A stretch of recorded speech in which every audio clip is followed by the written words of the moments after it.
वो अंदर ही अंदर भगवान का दर्शन कर रहा है, हृदय में उसके नारायण प्रकट हैं। नारायण ने सोचा अब क्या करूं, ये तो आंख खोले तब तो हम दर्शन दें। अब खड़े हैं नारायण।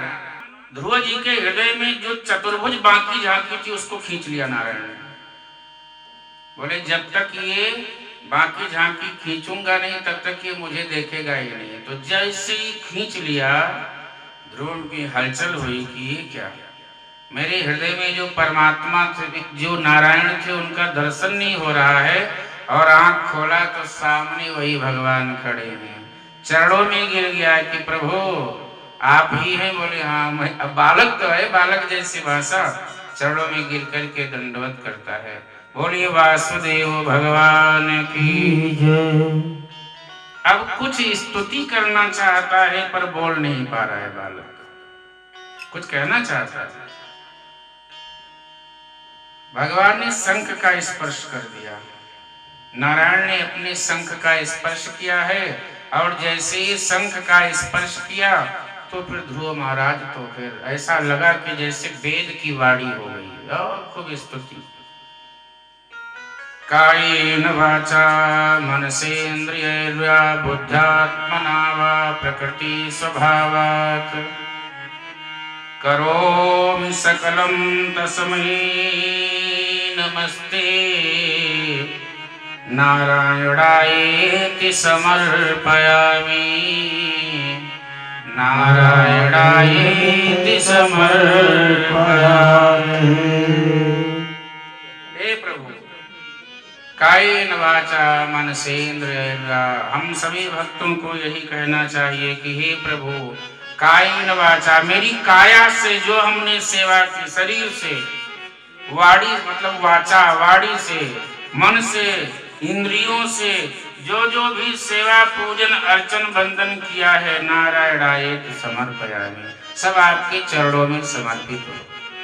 यही पूजन करने की प्रक्रिया है। कार्य पूरे दिन जितना पूजन करते हो सब भगवान के चरणों में शाम को समर्पित कर दिया करो, क्योंकि बिना समर्पित किए हुए वो व्रत पूजन मान्य नहीं होता। इसलिए सायंकाल को जब सोने चलो प्रणाम करो, कह दो त्वदीयं वस्तु गोविंदम तुभ्यमेव समर्पयामि।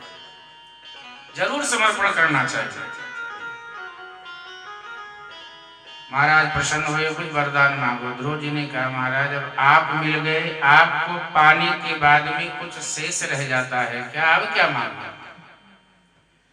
अरे भाई कहते हैं ना कि पिता के पांव में तो सबका पांव आ जाता है। अब जब जगत पिता मिल गए तो अब हमको कुछ मांगने की जरूरत नहीं है महाराज। अब कुछ नहीं चाहिए हमें, बस आप ऐसे खड़े रहो, मैं ऐसे बैठा रहूं, मैं आपको देखता रहूं, आप हमको देखते रहो। भगवान ने कहा बड़ा काम है ध्रुव, मैं ऐसे खड़ा रहूंगा तो सृष्टि रुक जाएगी। तुम हमें देखो। क्या कहा, मैं तुम्हें देखूं तू मुझे देख, और देखते देखते हो जाएं एक। मैं तुम्हें देखूं तू मुझे देख, और देखते देखते हो जाएं एक। बस यही भगवान से निवेदन किया है। बहुत प्रसन्न हुए कि वाह आज कोई मांगने वाला मिला। तो नहीं तो लोग कहते हैं हे भगवान हमको इतना मकान दे दो, दुकान बढ़ जाए, संतान बढ़ जाए। भगवान कहते हैं कि पहली बार कोई मिला है जो मुझको मांग लिया। अच्छा आप अनुभव करो कि हम भगवान के मंदिर में जाते हैं तो क्या भगवान से भगवान को मांगते हैं कि हे भगवान आप ही हमें मिल जाओ? नहीं, हे भगवान एक बेटा है नौकरी लग जाए, हे प्रभु पोता है तो खूब पढ़। मतलब ठीक है सब मांगना चाहिए, पर कभी तो भगवान से भगवान को मांग लो कि हे भगवान आप भी मिल जाओ हमको। भगवान लक्ष्मी से व्यंग में मुस्कुरा के बात करते हैं तो भगवान कहते हैं कि लक्ष्मी तुमको मांगने वाले सब आते हैं पर हमको मांगने वाला कोई नहीं आता है मंदिर में, सब तुमको ही मांगते हैं। तो नारायण जब ऐसा लक्ष्मी से कहती हैं तो लक्ष्मी कहती हैं प्रभु आप ही तो दे देते हो, बिना आपकी आज्ञा के तो मैं कहीं जाने वाली नहीं, आप कहते हो तो मैं चली जाती हूँ। भगवान कहते हैं क्या करूं, मेरे भक्त बड़े प्यारे होते हैं, जब मांगते हैं तो मैं अपनी प्रिया रूपी लक्ष्मी को भी देने में संकोच नहीं करता हूँ। कोई अपनी प्रिया को किसी को दे सकता है? पर भगवान कहते हैं कि मैं अपनी प्रिया रूपी लक्ष्मी भी अपने भक्तों को देता हूं, जिससे उसका उद्धार हो जाए, कल्याण होता रहे। तो कभी कभी ऐसा भी करे कि हे प्रभु आप भी आओ मेरे घर, मैं रोज तेरे घर आती हूँ, कभी तुम भी मेरे घर आया करो। कभी ये भी प्रार्थना करो कि हे प्रभु, और जब तुम आओ तो जाना नहीं। क्यों? मैं तो मंदिर से घर चली जाती हूँ, पर मेरे घर में जब तुम आना तब नहीं जाना, रहना। मेरे मौत से आए जो तुझको हंसी, तो मैं मर मर के तुझको हंसाया। हे प्रभु, यदि मेरी मौत से आपको हंसी आए तो मुझे रोज मार दिया करना, जिससे आप हंस दिया करो। यही तो भक्ति है। बहुत बहुत कहता हूँ, बहुत सरल भी है और भक्ति बहुत कठिन भी है और बहुत सरल है। ये मैंने अनुभव किया है। सब अनुभव के शब्द आपसे समझो, कथा के माध्यम से शेयर किया जा रहा है, बस इतने है।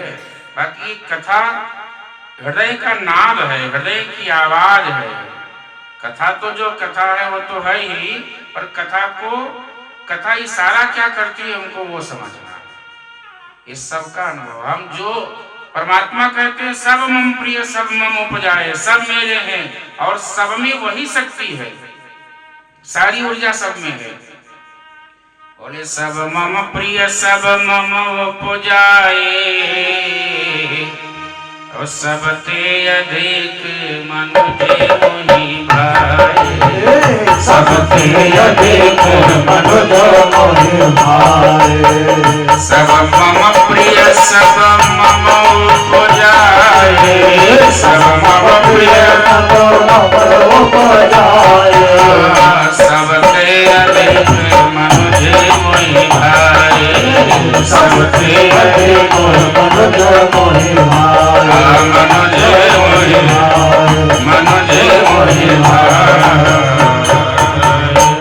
भगवान को प्रिय कौन है? बोले सबको मैंने ही उत्पन्न किया है, सब मुझे प्रिय हैं, पर सबसे ज्यादा प्रिय कौन है? मनुज। धनुज नहीं प्रिय है, मनुज।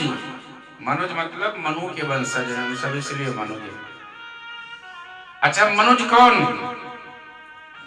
मनुज वही होता है जो हमेशा ये सोचे कि उपकार हो जाए, कितना लोगों का भला हो जाए, हमें भी मिले तो पड़ोसी को भी मिले। यही है मनुजपना। ये नहीं कि हमको मिले और पड़ोसी सत्यानाश हो, तो धनुजपना है। इतने सोचो, बाकी विस्तार मनुजपन का बहुत है। हम मनुज बने रहे तो भगवान कहते हैं ऐसे मनुष्य मुझे बहुत प्रिय है। भगवान को क्या प्रिय है? बंदगी की गंदगी। एक भक्त ने कहा, भगवान मनुज है, उसने कहा महाराज आपको ज्यादा क्या प्रिय है, गंदगी की बंदगी? भगवान ने कहा दोनों नहीं प्रिय है। अब कवियों की बात है, जहां न पहुंचे रवि वहां पहुंचे कवि। जब बात करने लगा तो भगवान ने कहा न गंदगी पसंद है न बंदगी पसंद है। तो पसंद, क्योंकि बंदगी में बहुत कुछ मांग लेते हैं। 5 मिनट की बंदगी 500 सामान लिस्ट। तो भगवान ने कहा ये भी नहीं प्रिय। तो प्रिय क्या है? बोले दूध सी धुली धुली, फूल सी खिली खिली, और प्यार में घुली मिली ये जिंदगी पसंद है। प्यार में घुली मिली जिंदगी पसंद, न गंदगी पसंद है न बंदगी पसंद है। भगवान कहते हैं हमको न गंदगी पसंद है न बंदगी पसंद है, पसंद है दूध सी धुली धुली। निर्मल मन जन सो मोहि भावा, मोहि कपट छल छिद्र न भावा। हमको यही पसंद है, दूध सा धुला हुआ जीवन, फूल सा मुस्कुराता हुआ जीवन, खिला हुआ जीवन, हंसता हुआ जीवन, और प्रेममय जिंदगी हो, परिवार हो, समाज हो, सब जगह थोड़ा प्रेम में बर्ताव हो। भगवान को यही सब पसंद है। फूल चढ़ाओ, फल चढ़ाओ, सब चढ़ाओ तो एक अलग बात है, सब शुद्ध करते हैं, पर ये भी चढ़ाओ, प्रेम चढ़ाओ भगवान को।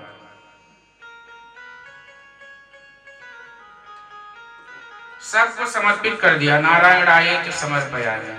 ध्रुव जी से कहते हैं कुछ और मांगना हो तो मांग लो। ध्रुव जी कुछ नहीं मांगते, महाराज मुझे बस आपके ही साथ रहना है। बोले अभी आपको साथ नहीं रहना है, अब आप जाओ अपने पिता के पास लौट करके शादी विवाह करो, गृहस्थ जीवन यापन करो।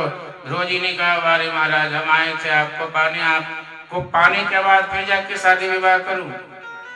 बोले हाँ, क्योंकि संस्कारवान व्यक्ति से जब कोई बालक होता है तो वो संस्कारी ही होगा, इसलिए जाओ इस सृष्टि में सहयोग करो। और प्रार्थना करके आए। नारद जी पहले ही उत्तानपाद महाराज को सूचना दे दिए कि जिस बालक को तुमने गोदी में नहीं बिठाया उस बालक को भगवान ने अपनी गोदी में बिठा लिया है।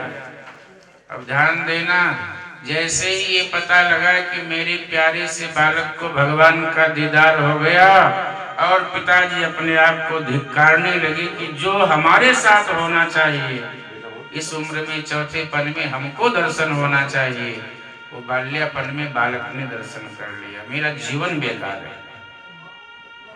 माला को लेकर के द्वार पे खड़े हो गए उत्तानपाद की, आज उस लाल का मैं स्वागत करूंगा जिसने भगवान का दीदार किया है। तुम भगवान के बन जाओ तो सब तुम्हारे बन जाते हैं, ये नियम है। श्याम सुंदर अब तो हम आशिक तुम्हारे बन गए, हम तुम्हारे बन गए और तुम हमारे बन गए। जब से दिल दुनिया को दी दुश्मन हजारों बन गए, जब से दिल तुझको दिया हर दिल के प्यारे बन गए। जब भगवान को दिल दे दो भगवान ही प्यार करेगा तो सब प्यार करने लगते हैं। आज माला लिए हुए उत्तानपाद खड़े हैं, आओ बेटा। ध्रुव जी जैसे ही पहुंचते हैं माल्यार्पण करके स्वागत और अभिनंदन करते हैं और कहते हैं बेटा तेरा मैं शादी विवाह करके और तुझे ही सिंहासन दे रहा हूं। जो भगवान ने कहा वही होगा। दो शादी हुई महाराज ध्रुव की, श्रीमद् भागवत के अनुसार दो शादी हुई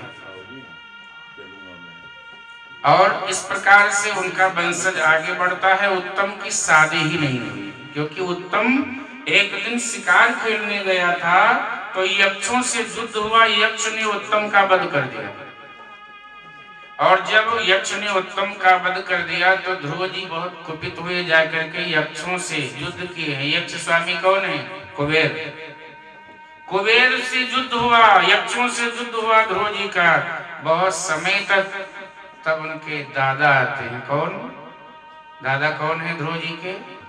मनु महाराज। मनु महाराज आते हैं, समझाते हैं कि बेटा जो काल के गाल में चला गया उसको अब जाने दो, यही विधान था। उनके लिए तुम इतने लोगों का वध क्यों करते हो धार्मिक हो करके? भगवान का जो होनी था वो हो गया। कुबेर जी ने वरदान दिया है। ध्रुव महाराज शांत हुए हैं, बोले मैं ये तुम्हें पद देता हूँ विष्णु लोक के पास में, तुम्हारा भी एक लोक होगा जो ध्रुव लोक है। आज भी जब शादी विवाह होते हैं तो वर कन्या को कहते हैं उत्तर दिशा में देखो ध्रुव लोक है, जिससे तुम्हारा परिवार में प्रेम बना रहे, शाश्वत प्रेम कभी टूटे ना। अब लोग देखते ही नहीं ध्रुव जी को तो जल्दी ये टूट जाता है। देखना चाहिए। यह सब हुआ है। सुखदेव जी महाराज परीक्षित जी को कथा ये सब सुना रहे हैं। परीक्षित जी ने कहा महाराज बहुत अच्छा लगा, अब ये जो दूसरे बेटे हैं उनकी भी तो कथा सुना दो। उत्तानपाद के दो बेटे, दो भाई थे ना, मनु के दो बेटे, ये दो भाई, एक का नाम है प्रियव्रत। उत्तानपाद, प्रियव्रत, तीन बहन आकोति, देवहोति, प्रसूति। बोले प्रियव्रत ने तो शादी ही नहीं किया था, पहले नहीं किया बाद में किया। प्रिय व्रत, जिसको व्रत ज्यादा प्रिय हो उसका नाम है प्रिय व्रत। कई माताएं बहनें बहुत व्रत रखती हैं, एकादशी, त्रयोदशी, अष्टमी, शीतला सप्तमी, सोमवार, मंगलवार, वीरवार, सब वार। बहुत शक्ति होती, कई कई माताएं बहुत व्रत रखती हैं, रखना चाहिए। जिसको प्रिय हो व्रत उसका नाम है प्रिय व्रत। पर बहुत लोग व्रत ऐसे रखते हैं कि सुबह कब हो और व्रत खोले। ऐसा व्रत मुझे लगता है थोड़ा, व्रत ऐसे रखो कि भोजन में मन जाए ही ना।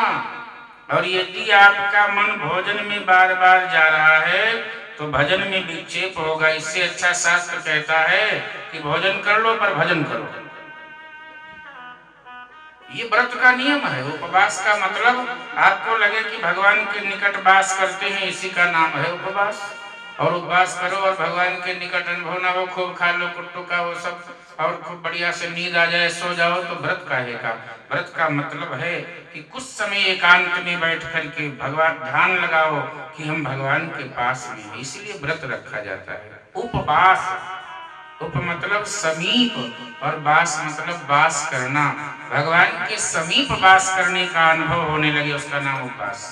प्रिय व्रत महाराज खूब प्रिय रखते, खूब व्रत रखते।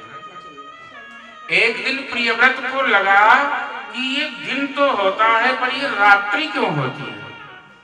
ये प्रियव्रत महाराज को लगा रात नहीं होनी चाहिए, समय खराब हो रहा है। अरे 12 घंटे रात, तो इतना समय खराब हो रहा है। प्रियव्रत अपनी रथ पे बैठ करके और पूरे भूमंडल में, पूरे विश्व में परिक्रमा लगा देते हैं और उस दिन रात हुई ही नहीं। जिस दिन प्रियव्रत अपने रथ पे बैठ करके निकले, क्यों, बहुत सारे पहाड़ थे, सब कट कट के सब गिर गए उनके रथ के धूलि से, और 7 समुद्र की उत्पत्ति हो गई। ये प्रियव्रत महाराज के रथ के पहिए से 7 समुद्र की उत्पत्ति हुई। ब्रह्मा जी परेशान, ये तो सृष्टि का लीला खत्म कर देगा। अरे दिन रात सबका एक नियम है, दिन है तो रात है, सुख है तो दुख है, प्लस और माइनस 2 ना हो तो सृष्टि नहीं चलेगी। धन भी हो और ऋणात्मक हो, प्लस माइनस दोनों होना चाहिए। ब्रह्मा जी आकर की प्रार्थना किए कि भैया ये रात वाला मामला रहने दो, रात्रि रहने दो, नहीं तो जीव विश्राम नहीं करेगा, और जब जीव विश्राम नहीं करेगा तो नई ऊर्जा लेकर के सुबह काम नहीं कर पाएगा। प्यारे बड़े प्रेम के साथ में महाराज विवाह कर लेते हैं। 10 पुत्र हुए हैं प्रियव्रत महाराज। एक पुत्र है जिसका नाम है नाभाग। वैसे 10 पुत्र हैं, सबके विस्तार करें तो भगवान कृष्ण के जन्म तक आज जा पाना बहुत मुश्किल है। उन्हीं के पुत्र हुए ऋषभदेव, जो जैन धर्म के प्रवर्तक। ऋषभदेव के 100 पुत्र हुए, जिनमें से भरत एक पुत्र है। भरत जी अंतिम समय, भरत के नाम से भारतवर्ष पड़ा, अंतिम समय राजपाट छोड़ करके जाते हैं और अपनी कुटिया में भजन करते हैं। एक हिरण में आसक्ति हो गई, हिरण को रख लिए थे तो हिरण में आसक्ति हो गई। एक दिन हिरण था, गर्भवती थी हिरणी, और एक शेर आता है, उसके डर से वो छलांग मारती है गंडकी नदी में। डर की मारे गंडकी नदी में उसका जो प्रसव था वो गिर जाता है। उससे बड़ा प्रेम हो गया, बहुत अत्यधिक प्रेम और स्नेह हुआ। अभी बहुत लंबी कथा है कृष्ण जन्म के लिए प्यारे, इसलिए अभी बैठो शांति। गंडकी नदी में जब प्रसव गिर जाता है तो बड़ा प्रेम आसक्ति हो जाती है, और उसी के साथ साथ में अपने प्राण भी त्याग देते हैं। इसलिए भरत जी अगले जन्म में हिरण बन जाते हैं। हिरण तो बन गए पर एकादशी व्रत रखते हैं, क्योंकि पिछले जन्म का उनको ध्यान है। तो हिरण बन गए, फिर प्राण त्याग दिए, तो फिर एक ब्राह्मण के घर में जन्म लेते हैं। और जन्म तो लेते हैं पर उनको ज्ञान है कि पिछले जन्म में मैं हिरण था, उससे पहले मैं ऐसा था। तो यहाँ जन्म लेते ही पिताजी बहुत पढ़ाना चाहते हैं पर कुछ पढ़ते ही नहीं, क्योंकि सब ज्ञान पहले से ही है। भाइयों ने कहा कि ये तो जड़ है, इसलिए नाम पड़ गया जड़ भरत। बोले ये जड़ भरत है, ये मूर्ख है भरत। जड़ मतलब मूर्ख। खेत में पिताजी ने कुटिया बनवा दी कि वहीं वास करो। जड़ भरत प्रसन्न हो गया, अच्छा हुआ परिवार से अलग रहने का स्थान मिल गया। अब जानबूझ के मूर्ख अपने आप को घोषित कर रहे थे, क्यों? परिवार में अब नहीं फंसना चाहते थे। 2 जन्म बर्बाद हो गया, अब हमको जन्म बर्बाद नहीं करना है, अब हमको भजन करना है। भाई लोग बोले यहाँ जड़ हो, मूर्ख हो, तुम भजने करो जाओ। एक दिन की बात है कि कुछ डाकू लोग, लुटेरे लोग, अच्छा लुटेरे भी अपना काम सिद्ध होने के लिए काली मैया से वरदान मांगते हैं कि हे प्रभु मेरा एक काम बन जाए तो मैं तुमको प्रसाद भेंट चढ़ाऊंगा। ये बलि दे दूंगा। वो माने तो उनका काम बन गया। तो बोले कि कुटिया में एक बढ़िया सब बैठा हुआ है, लाओ इसी को पकड़ के ले जाए। 10 डाकू आए, पकड़ लिए। बोले कहाँ लेके जा रहे हो? वो बोल इशारा किया, बोले चलो अभी बताते हैं। लेके गए, काली मैया के चरणों में लिटा दिया और बलि देने के लिए जैसे ही डाकू लोग तैयार हुए, भद्रकाली माता प्रकट हो करके सारे डकैतों का प्राण ले लिया, लुटेरों का प्राण ले लिया और उस भक्त भरत जड़ भरत के प्राण की रक्षा कर ली। बोली काली मैया की जय।